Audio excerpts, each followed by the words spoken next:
Hey, We're back with Matt Shea, Washington State Representative for District 4. How'd it go today? I thought it went really well. It was very well attended. We had one individual who is a Marxist communist, and he comes to a lot of these things to heckle. And he was asked some very serious questions, and it was kind of interesting. He didn't have the answers to them. For example, back in the 1960s, guys like him that were wearing tie-dye shirts and everything protested the war. And why did they protest the war? Because it destroyed life. So we asked him, would you join us today to protest the war against those unborn children in the world?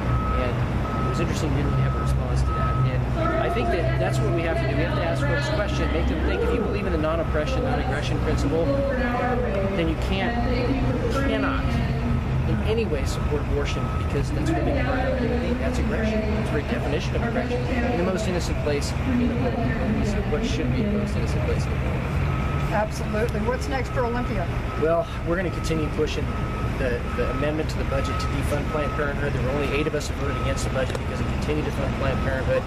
Unfortunately, in our Republican caucus, they made the decision not to do a roll call vote on the record, and we're going to continue to push for a roll call vote, especially after what came out this summer in those videos. There is no excuse for anybody who calls themselves pro-life not to stand, put their name on the record of where they stood this time. We're talking about the systematic destruction of our fellow human beings, and I think this is something that's going to be viewed through the lens of history, and where we stood in this time is going to be not only in God's book, it's going to be in our books here in the world as well. We need to be very clear where we stood when we stood for life. What can the average citizen do to join this fight? They can call their legislator and demand a roll call vote on the amendment to defund Planned Parenthood. And by the way, part of that amendment actually would have taken those funds and put them into crisis women's shelters, put them into veterans funding as well. So I think a lot better use of our money than killing the unborn.